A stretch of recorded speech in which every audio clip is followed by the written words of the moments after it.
Hello bachcho, let us read this question. So the question says, in the following question, a statement of assertion A is followed by a statement of reason R. तो यहाँ पे एक assertion statement है और एक reason statement है उसके बाद।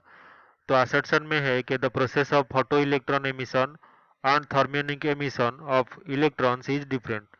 तो फोटो इलेक्ट्रॉन जो एमिशन प्रोसेस होता है, थर्मियोनिक एमिशन जो होता है इलेक्ट्रॉन का, दोनों एक दूसरे से डिफरेंट है। तो इस क्यों है, इसका रीजन में क्या दिया है, photoelectric emission does not depend upon temperature whereas thermionic emission is temperature dependent. तो फोटो इलेक्ट्रिक इफेक्ट जो है वो टेम्परेचर पे डिपेंड नहीं करता, जबकि थर्मियोनिक एमिशन टेम्परेचर पे डिपेंड करता है। तो इन दोनों स्टेटमेंट को देखते हुए चारों ऑप्शन में से कौन सा सही कॉम्बिनेशन है वो हमें फाइंड आउट करना है। तो इस क्वेश्चन को सॉल्व करने के लिए हमारा जो की कॉन्सेप्ट है वो एक बार जान लेते हैं। तो की कॉन्सेप्ट जो है वो है photo electric effect. Photo electric effect, तो ये अगर पता है कैसे फंक्शन करता है तो हम इस क्वेश्चन का आंसर फाइंड आउट कर सकते हैं। तो फोटो इलेक्ट्रिक इफेक्ट में क्या होता है, हमारा एक मेटल जो है उसका सरफेस होता है, मेटल सरफेस, और थर्मियोनिक जो एमिशन होता है वहां पे भी एक मेटल सरफेस होता है, मेटल सरफेस। लेकिन दोनों केस में जो इलेक्ट्रॉन मेटल में होते हैं वो सेम इलेक्ट्रॉन एमिट होते हैं, लेकिन कंडीशन अलग अलग होता है। यहाँ पे क्या करते हैं, हम एक सोर्स लेते हैं और सोर्स से जो पार्टिकल है लाइट का, फोटोन, वो हम मेटल सरफेस पे गिराते हैं। तो अगर इस फोटोन का वार्क जो एनर्जी है वो मेटल के वार्क फंक्शन से ज़्यादा हो तो यहाँ से क्या होता है, फोटो इलेक्ट्रॉन जो है एमिशन होता है। तो फोटोन को इंसिडेंट करने पर यानी कि लाइट इंसिडेंट होने पर मेटल सरफेस से इलेक्ट्रॉन एमिट होने को फोटो इलेक्ट्रिक इफेक्ट कहा जाता है। लेकिन यहाँ पे थर्मियोनिक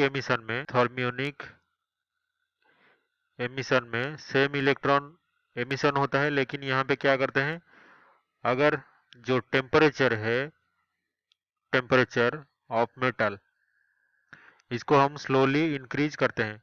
तो जब sufficient amount of energy electron gain करता है टेम्परेचर बढ़ने पर, तो टेम्परेचर बढ़ने पर जो भी कंडक्शन बैंड में इलेक्ट्रॉन होंगे मेटल सरफेस में, उनके बीच काइनेटिक एनर्जी बढ़ेगा और ये वाइब्रेशन होने लगेंगे। तो इनमें से कुछ इलेक्ट्रॉन क्या होंगे, एमिट हो जाएंगे due to gain in kinetic energy. तो इसको हम क्या बोलेंगे, थर्मियोनिक एमिशन। तो बिल्कुल दोनों ही जो फोटो इलेक्ट्रिक इफेक्ट और थर्मियोनिक एमिशन एक दूसरे से यहाँ पे डिफरेंट है। तो जो असर्शन है ये सही हो जाएगा। दूसरा जो रीजन है इसका कि टेम्परेचर पे डिपेंड करता है थर्मियोनिक एमिशन, जबकि फोटो इलेक्ट्रिक इफेक्ट टेम्परेचर पे डिपेंड नहीं करता, ये सिर्फ जो फोटोन है उसके एनर्जी पे डिपेंड करता है जो कि सोर्स से निकला हुआ होता है। तो फर्स्ट जो ऑप्शन है, if both assertion reason are true the reason is correct explanation of the assertion. तो बिल्कुल यही फर्स्ट ऑप्शन इसका सही उत्तर होगा। दूसरा जो ऑप्शन है, if both assertion reason are true but reason is not correct explanation, तो ये गलत हो जाएगा। If assertion is true but reason is false, तो ये भी गलत हो जाएगा। If both assertion reason are false statements, तो दोनों गलत स्टेटमेंट है, ये भी रॉन्ग है। तो only option 1 is correct. I hope you have understood this well. Best of luck.